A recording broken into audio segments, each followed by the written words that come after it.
So, Mark's little update on all those exciting developments with the British Airways fleet proved so popular it quickly became one of his best-viewed productions. Splendid news, or maybe it doesn't say much about the rest of his video portfolio. Anyway, let's catch up with the second fleet update and cover a few short-haul matters too. Here we go. Or actually, you say it. Welcome to Mark's British Airways Fleet Update, looking at short and long-haul fleets. Let's get on to the serious business and talk about the planes. Well, last time I talked about some real challenges that British Airways were facing with its Airbus A380 fleet. It's a fleet of 12 planes. They're very popular with many customers, although they still contain the old Club World seats. Well, a number of cancellations occurred, particularly through August and early September.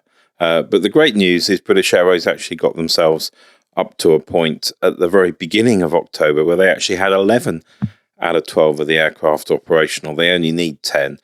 One is still out of service with some planned maintenance, which is perfectly acceptable, going on over in Manila with BA's friends at Lufthansa Technik. So it would appear that the A380 fleet has settled down just a little bit. Whether that's just a one-off fluke or whether things are really settling down longer term remains to be seen. Sadly, that's not the case with all of the rest of the British Airways fleet for long haul, but we'll talk about that in just a moment. Let's stick with the good news and be optimistic and talk to you about the A350 fleet. Again, building on the developments I reported on last time, I was saying how an Airbus Beluga had paid a very rare visit to London's Heathrow Airport. It was delivering a component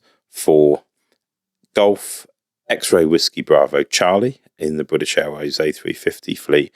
That component was actually fitted very, very quickly indeed to the aircraft, and it was then dispatched on the 24th of September to the Airbus facility at Toulouse. It flew across there, perfectly airworthy aircraft by then, following the repair. It just sat in Toulouse for 3 days and was subject to a repaint of the rear of the aircraft, so that new component was painted, and then the aircraft flew back to London Heathrow on the 27th and straight into service on the BA7 from London Heathrow to Tokyo on the 28th of September. Interestingly, the captain on that flight was Captain Dave Walsworth, who's well known on social media. He has a Twitter account, and he was tweeting about the fact that he'd taken Bravo Charlie out of London Heathrow on its first flight for 6 months. So that was good to see. Interesting also that in its first flight out of Heathrow, it actually managed a trip around the world. And you might think, hey, what on earth's going on? How can British Airways operate flights around the world? Well, if you're not aware, the BA7 to Tokyo reaches Tokyo having to fly quite a convoluted route across China to Japan. But because of the Gulf Stream, it's actually a lot quicker for the aircraft to fly back from Tokyo over Alaska, northern Canada, and what's sometimes called the polar route, and then back approaching the UK from the north. So that's what it did.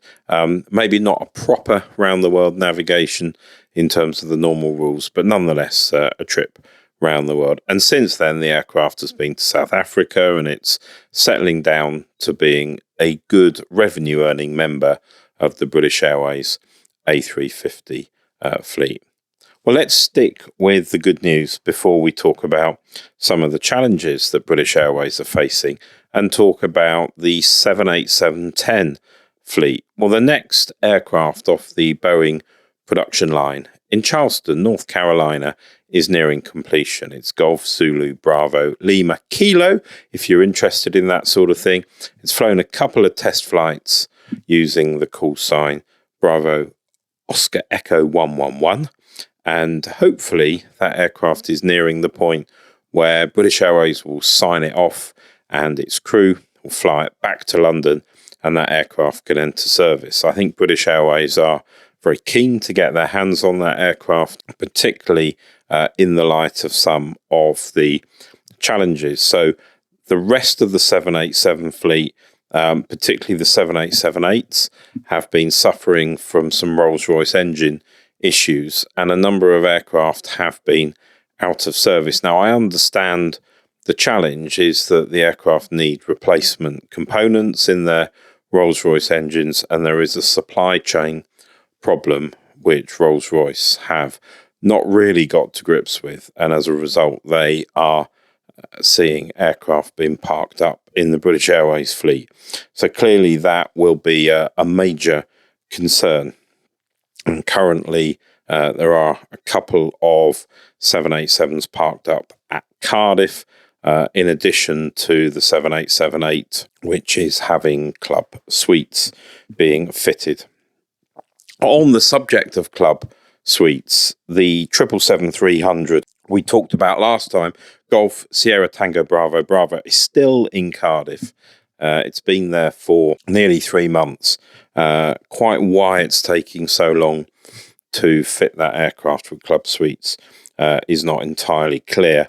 But British Airways have also been struggling with the reliability and the availability of its 777 fleet at London Gatwick, and there have been a number of cancellations of long-haul flights from Gatwick, as well as one of the Heathrow aircraft, Golf Yankee Mike Mike November, making its way from Heathrow over to Gatwick to support that fleet. And while it's great for them to have that aircraft providing support, as many of you know, the Heathrow and the Gatwick seating layouts are very different, and a Heathrow aircraft has a lot less seats. It has more premium seats in it. Some of them have first class.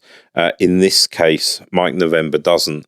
It has club class, premium economy and economy, but it doesn't have the number of economy seats that the Gatwick fleet have. So use of that aircraft is clearly better than a cancellation, but it also means that a number of passengers have to be removed from that flight and found alternatives for their journey. Sadly, while we're talking about the 777 fleet, BA have also had a couple of quite high-profile aircraft failures. Golf Victor India Echo was taken out of service at Bermuda. The flight cancelled. Engineers were flown out. The aircraft was restored to an airworthy condition for a dead flight across the Atlantic with no passengers on. And as I'm recording this update for you, 777-300 Golf Sierra Tango Bravo Lima has been taken out of service at Los Angeles and has been subject to some rectification work at the American Airlines facility LAX, and is about to fly back to London with no passengers on. Clearly, these type of failures are not great news, and that's clearly a concern for British Airways. Let's move on now and have a quick look at some of the headlines around the short-haul fleet. As far as the British Airways short-haul fleet is concerned, I've just got two updates for you, really. One is the announcement from British Airways. They'll be launching services next year 4 times a week from London's Heathrow Airport to Tbilisi in Georgia. That's an interesting route, a route that I think could do well. And the end of the road has been reached for one of the British Airways A320 aircraft that it's had ever since the acquisition of British Midland. Golf Mike India Delta Sierra, an A320, headed off a few days ago from London's Heathrow Airport to St Athan in South Wales. St Athan is an airfield adjacent to Cardiff, but a completely separate airport, and it has a airport facility there where they have a contractor that parts out the aircraft, cuts them up, and gets rid of them. Then that's the end of the road for Delta Sierra, and that's the end for this update. I'll be back soon with another British Airways fleet and routes update as more information becomes available I'll catch you real soon. Thanks for watching. Don't forget to like the video, subscribe, and click the notification button so you don't miss any of the great trips Mark has coming your way on this YouTube channel.